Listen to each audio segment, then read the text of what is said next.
there was a rumor that came out today or yesterday, wondering if there was going to be a delay.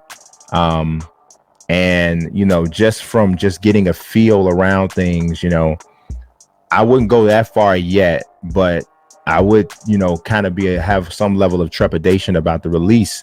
I know it's going to come out at some point, but I get the feeling that because they skipped a year, they may not necessarily be in a rush to come out and make sure that they hit a certain date.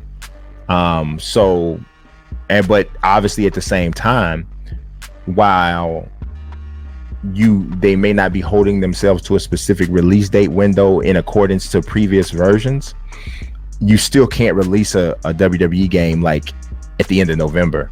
You can't release a WWE game in December. Hardly no game you'll ever see, especially not a sports game, will release that late in the year. So then that would essentially push them back, or to the beginning of 2022 if this does actually happen, right? And then if that happens, then most games, especially a game like that, it's not going to want to come out in January or February. You're going to look for what is the next biggest release window. And that next biggest release window would be around WrestleMania. So we're talking about March or April. So I'm going to tell you right now, if there is any level of a delay that happens with 2K, which I wouldn't say it is out of the realm of possibility at all. If you'd asked me this question maybe a week or so ago, I probably would have been like, nah, it's not going to be delayed. Everybody relax. But now I'm starting to feel a little bit just kind of watching and seeing what's going on. I don't necessarily think that a delay would be the worst. So here's how a delay could be a good thing. If they are putting maximum effort and not hindering themselves by sticking to a specific release date related to previous games, then that means that they're taking every bit of time that they can to make this game as good, as solid as possible, right? So if the result of that, and I'm not saying there is a delay, I'm not saying that. What I'm saying that if there is, the result of that, if that is a super ridiculously sound, deep, fleshed out WWE game that comes out in March or April and is hyped up by WrestleMania and that whole thing, and maybe even they make a plan that at this point moving forward, WWE is no longer going to be an annual release. It's just going to be a live service. It keeps running. If that's the result, then I feel like we'll be in a good position with the game and with the franchise. So that's a good thing. Now here's how it could be bad though. It could be bad because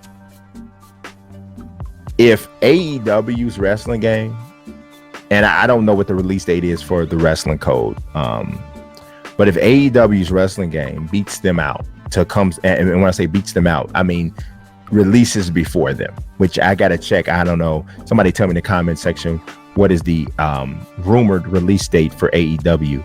But if their game comes out first, amidst all of the roster questions that are popping up everywhere with people leaving. I mean, Adam Cole is about to leave.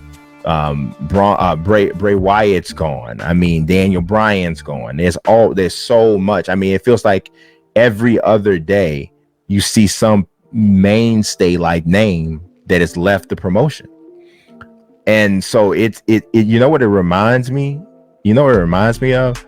It reminds me of the Major League Baseball trade deadline, right? So as a Cubs fan, and I'm sure Washington National fans can relate, but as a Cub fan, I sat here and I watched Anthony Rizzo get traded. I watched Chris Bryant get traded. I watched Javi Baez get traded. And I'm just sitting there like, you know that little meme of that baby? that's kind of how I felt, right? But the purpose of that, if you understand what's happening in baseball and this is not an apples to apples comparison, but it may be some similarities here. But in baseball, the Cubs needed to get younger. They had a lot of big contracts, and at this point, they felt that the current core had hit their ceiling. Okay, and that they wanted to make room. They wanted to add assets, bringing in younger performers, younger players to replenish the farm system that they depleted in order to win a World Series back in 2016 and to stay competitive from 2016 all the way through like this year or last year. So in doing that, they traded guys like Eloy Jimenez, who was with the Cubs at first, ended up getting traded to the White Sox, was part of the Jose Quintana trade. They traded Gleyber Torres to the Yankees to get Aroldis Chapman, who turned around and went back to the Yankees after that. Billy McKinney was a part of the farm system. So Dylan Cease was actually a part of the Cubs farm system at one point. So they got rid of a lot of those guys to kind of win right now, right?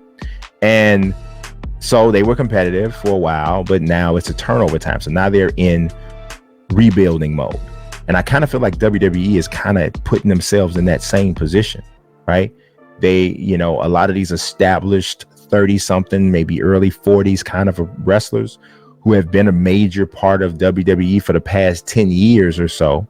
Some of them maybe more, but the past 10 years, 7 to 10 years, they're like, okay, if you want to go ahead to AEW.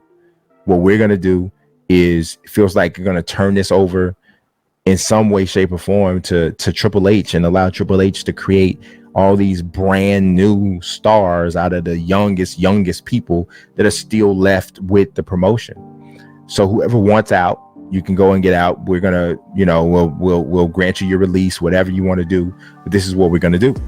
And I kind of feel like that's what's happening with WWE. But from a video game standpoint, we're talking about like right now, this version coming up and the next version, or maybe even the one after that, you do start to wonder if the star power or the lack thereof, or, you know, because all of these different situations are, all of these different wrestler situation as regards to being in the video game could be different. I don't know when Daniel Bryan's licensing deal ended. So I don't know if that'll mean he won't be in the game. I don't know about Bray Wyatt. This just happened. So I don't know how that, you'd have to know the specifics of each one of those guys' contract to know whether or not it would mean their departure would mean they can't be in the game. We don't know that.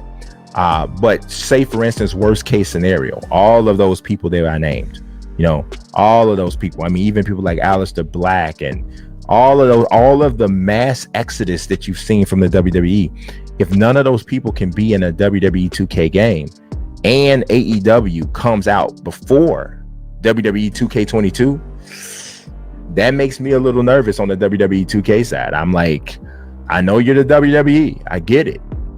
And I know you got the 2K machine behind you, I get it. But how much of a combination of a delay and an exodus of talent can you withstand and still produce a product that has enough shine on it?